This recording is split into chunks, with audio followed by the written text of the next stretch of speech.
guys. I hope you all are very fit and very fine. So let's start the day with fresh zeal and enthusiasm.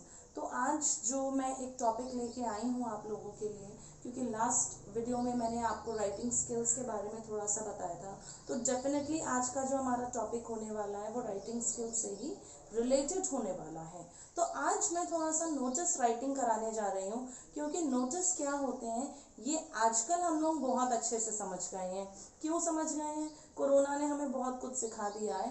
अब corona ने हम सबको notification से बहुत ज़्यादा aware कर दिया है, क्योंकि वेरिएंट अथॉरिटेरियंस क्या नोटिस प्रेजेंट कर रहे हैं, क्या नोटिस रिलीज कर रहे हैं, ये हम सबके लिए जानना बहुत ज़रूरी है। हमारे वर्क प्लेस, हमारी एजुकेशन, हमारे ऑफिसेज एंड ऑल से रिलेटेड जो कुछ भी इंफॉर्मेशन है, we all need to know that. तो आज का जो हमारा टॉपिक है वो है नोटिस राइटिंग।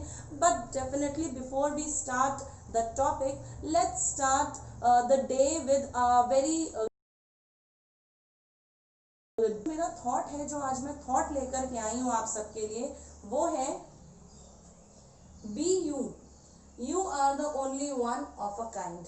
डेफिनेटली आज मैं आप सबको सिर्फ ये बताना चाहती हूँ कि be you, whatever you are, whatever God has created you, don't ever try to copy somebody else, don't try to be like others, because God has created every person with a unique character and quality. I am sure आप इस बात को बहुत अच्छे से समझ पाए होंगे। एक एग्जाम्पल दे के समझाती हूँ। जैसे एक फैमिली में, एक परिवार में अगर 2 या 3 बच्चे होते हैं तो डेफिनेटली हर बच्चा अलग होता है। कोई बच्चा होता है जो बहुत सिंसियर होता है, कोई बच्चा होता है बहुत नटखट होता है, कोई बच्चा होता है जिसकी हैंड राइटिंग बहुत ब्यूटीफुल है, कोई ऐसा है जिसकी ड्राइंग बहुत अच्छी है। तो हर किसी के अंदर, हम सब के अंदर कहीं ना कहीं एक वो यूनिक स्पार्क ज़रूर है, वो मैजिक ज़रूर है। We just need to realise that magical me inside us. हमारे अंदर वो क्या मैजिकल है, ठीक है, क्या वो कैरेक्टर है। We just need to realise, we just need to point out that magical character and we need to be one of a kind. हमारे जैसा एक यूनिक कैरेक्टर ही हो, हमारे जैसा कोई दूसरा ना हो, हर कोई ये चाहता है। तो हम क्यों दूसरों को कॉपी करने में लगे रहते हैं? हम क्यों दूसरों के बारे में बात करने में लगे रहते हैं? हम क्यों दूसरों की लाइफ देखने के बारे में लगे रहते हैं? अरे हमारी खुद की लाइफ है। We just need to see ourself, we just need to see how can one just move ahead. वो और ऊपर कैसे बढ़ सकता है बिना दूसरों से खुद की तुलना किए। तो चलिए इस बेहतरीन थॉट के साथ शुरू करते हैं हम लोग आज का टॉपिक, जो कि है नोटिस राइटिंग। तो मैं आपको पहले बता दूं नोटिस होती क्या है। आप मेरे पीछे डेफिनेटली देख सकते हैं, पूरा board black and white field है। डेफिनेटली वो इसलिए ताकि मैं ज्यादा से ज्यादा आपको फेस कर सकूं। Okay, so let me define notice. A notice is a brief communication. It is written to make an announcement or to display information to a specific group of people. It is written in box. तो अब मैं आपको ये बता रही हूँ कि notice क्या है। नोटिस एक ब्रीफ कम्युनिकेशन है, ये आप देख सकते हैं यहाँ पे लिखा हुआ है। नोटिस एक ब्रीफ कम्युनिकेशन है और ये एक तरीके की अनाउंसमेंट करने के लिए या फिर कुछ भी हाईलाइट या डिस्प्ले करने के लिए लिखी जाती है, कोई इंफॉर्मेशन रिलीज करने के लिए लिखी जाती है। अब ये होती किसके लिए? ये किसी स्पेसिफिक ग्रुप ऑफ पीपल के लिए होती है। वो ग्रुप ऑफ पीपल उस पर्सन से या उस अथॉरिटेरियन से या फिर उस ग्रुप से जुड़े हुए होते हैं जो नोटिफिकेशन रिलीज कर रहा है, जो नोटिस रिलीज कर रहा है। अब एक जो दूसरा इंपॉर्टेंट पॉइंट है वो ये है कि नोटिस को हम हमेशा बॉक्स के अंदर पैक करते हैं। तो चलिए मैंने एक सैंपल ले रखा है, नोटिस लिखी कैसे जाती है, ठीक है। तो let me tell you all. तो ये मेरे सामने एक नोटिस है, एक स्कूल जिसका नाम है डून्स इंटरनेशनल स्कूल। ये स्कूल एक नोटिस रिलीज कर रहा है। किस लिए रिलीज कर रहा है? क्योंकि ये स्कूल प्लान कर रहा है ऋषिकेश की एक ट्रिप। अब ट्रिप पे जाएगा कौन? ट्रिप पे डेफिनेटली स्कूल के बच्चे जाएंगे। और जब तक ये नोटिस रिलीज नहीं करी जाएगी उन बच्चों को कैसे पता चलेगा कि स्कूल क्या प्लान कर रहा है? तो हियर इज द नोटिस जो एक स्कूल रिलीज कर रहा है, क्योंकि वो अपने बच्चों को एक ट्रिप देना चाहता है। तो अब नोटिस कैसे लिखी जाती है, ये मैंने उसका फॉर्मेट दिया है, ठीक है। सबसे पहली लाइन में हम क्या लिखते हैं, होता है हमारा नेम ऑफ द इंस्टीट्यूशन और कंपनी, यानी जो इंस्टीट्यूशन या कंपनी हमारी नोटिस रिलीज कर रही है उसका नाम होता है। उसके बाद सेकेंड लाइन में हम ब्लॉक लेटर्स में लिखते हैं नोटिस। थर्ड लाइन में हम क्या करते हैं, हमारी हेडिंग या फिर टाइटल, इसको आप हेडिंग भी कह सकते हो, इसको आप टाइटल भी कह सकते हो। तो इस नोटिस का टाइटल क्या होगा, डेफिनेटली एक कंपनी अपने बच्चों को, एक इंस्टीट्यूशन अपने बच्चों को ट्रिप पे ले जा रहा है, और ट्रिप कहाँ की है, ऋषिकेश की। तो हमारी नोटिस का टाइटल क्या होगा, अ ट्रिप टू ऋषिकेश, ठीक है। और एक और इम्पोर्टेंट बात, ये तीनों जो हमारे पॉइंट्स होते हैं they are always in block. I am sure इतना आप जरूर नोट करना चाहते हैं, तो आप पहले इतना नोट करिए, इसको और एक बार अच्छे से देखिए। मैं आपको 2-3 सेकेंड्स का पॉज देती हूँ, 2-3 मिनट एक्चुअली बहुत ज्यादा हो जाएगा, उसके बाद मैं कंटिन्यू करती हूँ, ओके।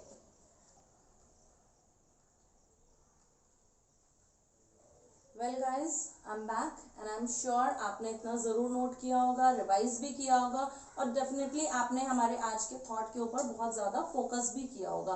तो चलिए कंटिन्यू करती हूँ अब मैं नोटिस। तो मैं आपको बता चुकी थी कि भाई फर्स्ट लाइन में हम क्या लिखते हैं, फर्स्ट लाइन में हम नेम ऑफ द इंस्टीट्यूशन या फिर नेम ऑफ द कंपनी लिखते हैं जो नोटिफिकेशन इशू कर रहा है, ठीक है। सेकेंड लाइन में हम हेडिंग लिखते हैं कि भाई ये है क्या, ये नोटिस है।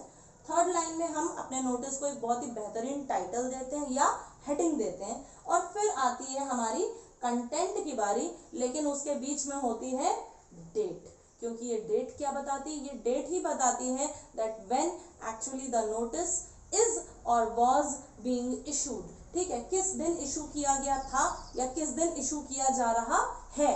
तो जैसे कि मैं आपको बता सकती हूँ, आप सब देख सकते हैं डेट मैंने किस तरह से लिखी है।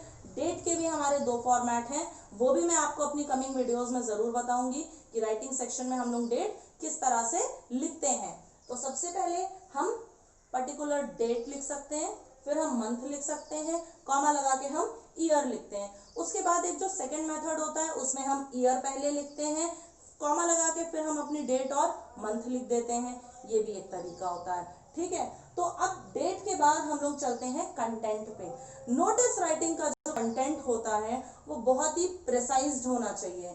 यहाँ पे किसी भी तरीके की warm greetings and all generally नहीं होती है। यहाँ पे हम डायरेक्टली अपने नोटिफिकेशन पे आते हैं और नोटिस इमीडिएटली हम जस्ट व्यू करवा देते हैं। कैसे कि ये अब स्कूल का एडवेंचर क्लब है, तो क्या दिया कंटेंट मैंने, the adventure club of the school is organising. अब कुछ बच्चे कई बार क्या कर देते हैं, यहाँ पे स्कूल का नाम लिखते हैं which is not at all needed. क्यों, क्योंकि ऊपर ऑलरेडी कंटेंट से ऊपर हम अपना इंस्टीट्यूशन का नाम दे चुके हैं, तो हमें यहाँ पे स्कूल का नाम वगैरह देने की कोई जरूरत नहीं। हम डायरेक्टली क्या बोलते हैं, the adventure club of the school is organizing a. अब देखिए यहाँ पे ब्रीफ डिटेल्स के अंदर भी हमें सारी डिटेल्स मेंशन कर देनी है, जैसे कि ये 3 डे की ट्रिप होने वाली है, 3 दिन की ट्रैकिंग है ये, हाँ। और ट्रिप के साथ it is a trekking also. Trekking क्या होता है, जहाँ पे माउंटेन क्लाइंबिंग एंड ऑल होती है, ठीक है। तो कहाँ जा रहे हैं हम, प्लेस मेंशन कर दी। कब जा रहे हैं, इन सितंबर। कौन जाएगा, for students of classes 6th to 12th, ये डिटेल भी मेंशन कर दी। अब बारी आती है, भाई जा तो रहे हैं, बड़ी अच्छी बात है, बड़ी खुशी की बात है, लेकिन जेब कितनी ढीली होने वाली, यानी खर्चा कितना आने वाला है, तो एक्सपेंडिचर भी हम जरूर बताते हैं, ठीक है। और यहाँ पे मार्केट की तरह नहीं होता है कि स्टार बना दिया, conditions apply, no, it is not at all like that. यहाँ पे कोई कंडीशंस नहीं होती हैं, जो चीजें बिल्कुल सामने क्लियर होती हैं, ठीक है। तो द टोटल एक्सपेंडिचर पर स्टूडेंट वुड बी ₹2000। अब मैंने एक्सपेंडिचर बता देना है कि भाई इतना एक्सपेंडिचर आना है पर स्टूडेंट, लेकिन अब बच्चों के दिमाग में, पेरेंट्स के दिमाग में इमीडिएटली एक सवाल उठेगा, भाई 2000 रुपए तो ले रहे हैं, लेकिन 2000 में देंगे क्या। अगर मुझसे कोई बोले हाँ भाई वहां घूमने जाना, मैं सबसे पहले क्या पूछूंगा, भैया कितने रुपए लोगे, इतना रुपए लूंगा। अब इतने रुपए में दोगे क्या तुम, भाई ट्रैवलिंग मेरी तरफ से होगा, फूड मेरी तरफ से होगा, अकोमोडेशन मेरी तरफ से होगा, आप शॉपिंग अपने आप कर सकते हो, कौन नहीं जाएगा, सब जाएंगे, ठीक है।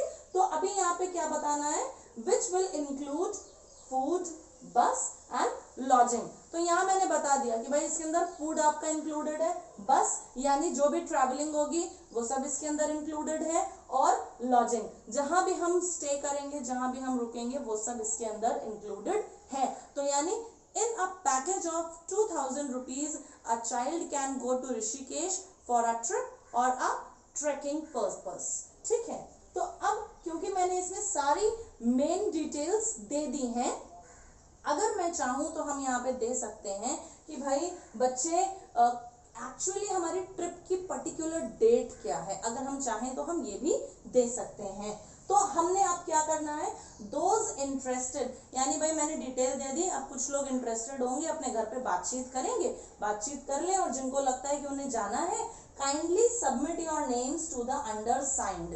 अंडरसाइंड यानी अब ये डिटेल भी दे देनी है कि भाई अपने नेम किसके पास सबमिट कराने हैं, और ये नहीं बताएंगे तो अपनी क्वेरी पूछने कहाँ जाएंगे। ठीक है, तो अंडरसाइंड यहाँ पे हम ये नहीं लिखते हैं, अपना नाम नहीं लिखते हैं कि kindly come for the query या फिर kindly submit your names to me या टू ये, ऐसा नहीं, हम अंडरसाइंड लिखते हैं हर बार। और लेटेस्ट बाय इतना, हम अपनी लास्ट डेट लिमिट भी दे देते हैं कि इस डेट तक आप अपने नाम्स या अपनी क्वेरीज कंफर्म करा लें, सो दैट ये नहीं बताएंगे हम कि क्यों करा लें, ये हमें पता है इसलिए करा लें, ताकि हम भी तो डिसाइड करेंगे भाई कितने बच्चे आएंगे कितने नहीं आएंगे, क्या हमारा वाकई में एक्सपेंडिचर निकल पाएगा नहीं निकल पाएगा, फिर आगे की वहाँ की सेटिंग्स और प्लानिंग्स भी करनी है।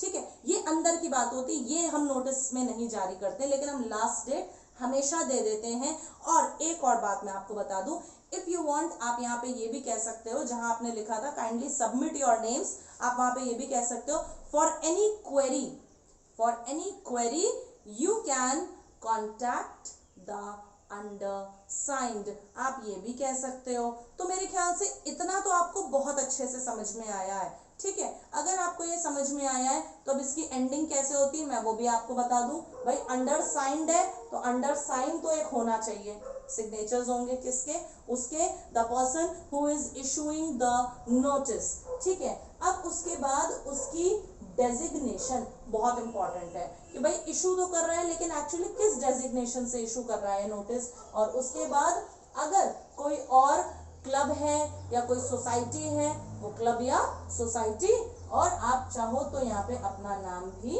लिख सकते हो। ये करने के बाद आप इस पूरे को बॉक्स में पैक कर देते हो। आई एम श्योर आपने ये बहुत अच्छे से समझ लिया है।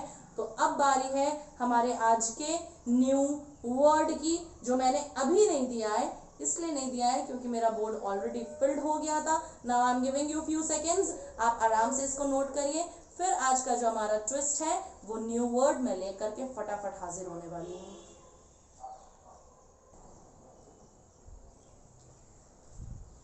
Yes guys, I am sure आपने अपने नोट्स प्रिपेयर कर लिए होंगे। तो चलिए बारी है ट्विस्ट की, और ट्विस्ट है आज का वर्ड। मैं ढूंढ के बहुत अच्छा वर्ड आपके लिए लेके आई हूँ, एंड आई एम श्योर आपको बहुत पसंद आने वाला है। तो जो हमारा आज का न्यू वर्ड है वो है काउच पोटैटो। अब आप सोचोगे काउच पोटैटो कौन सा वर्ड है, तो ये एक नाउन है। ठीक है, क्यों नाउन है वो अभी मैं बताती हूँ आपको। काउच पोटैटो हम किसको कहते हैं, काउच पोटैटो हम उसको कहते हैं one who enjoys watching TV all the time, जिसको सिर्फ सोफे पे बैठ के, काउच पे बैठ के आराम से बस पूरा दिन खाने को दे दो और टीवी देखने को दे दो, तो उसे कहते हैं काउच पोटैटो। काम धंधे से कोई मतलब नहीं, जीवन यापन से कोई मतलब नहीं, बस आराम से खाओ, टीवी देखते रहो, जीवन के आनंद उठाते रहो, तो ऐसे लोगों को कहा जाता है काउच पोटैटो। और ये वर्ड मेरे ख्याल से शायद आज के लिए कोरोना के लिए ही बना हुआ था, क्योंकि ये जो कोरोना टाइम चल रहा है इसने हम में से बहुत से लोगों को काउच पोटैटो बना दिया है, क्योंकि lockdown lockdown lockdown, and in this lockdown what we all have done, we just have eaten and enjoyed lot of new dishes, and we have definitely watched lot of TV also, many program, many serials, तो हम सब कहीं ना कहीं couch potato बन चुके हैं। तो here is the usage, Suman is becoming a couch potato these days। तो क्या हो रहा है भाई, आजकल सुमन काउच पोटैटो बनती जा रही है। क्यों? सारा दिन खाती है, टीवी देखती है और मजे लेती रहती है, जीवन का आनंद उठाती रहती है, बाकी जीवन से कोई लेना देना नहीं है। तो चलिए इस बेहतरीन वर्ड के साथ हम लोग आज की वीडियो यहीं पे खत्म करते हैं, और आपके लिए और भी न्यू टॉपिक पे बहुत अच्छी वीडियो, फिर से एक बहुत इंस्पायरिंग थॉट और हमारे लाइफ चेंजिंग, हमारे वोकैबुलरी बिल्डिंग न्यू वर्ड के साथ मैं जरूर आऊंगी। लेकिन उससे पहले kindly hit the like button if you have like. हाँ, एक और बात, मैं हर बार कहती हूँ लाइक करें, लेकिन प्लीज अगर आपको अच्छी लगे तो लाइक करें, अच्छी ना लगे तो कोई बात नहीं, मैं जबरदस्ती बिल्कुल नहीं करूंगी आपसे कि अच्छी नहीं भी लग रही तो भी आप लाइक करो। No, I won't say that. If you have liked the content, if you have liked the video, definitely you can hit the like button. And if you have still not subscribed to the channel, kindly subscribe the channel and don't forget to press the bell icon. Okay guys, bye, take care, see you, दोबारा मुलाकात होगी।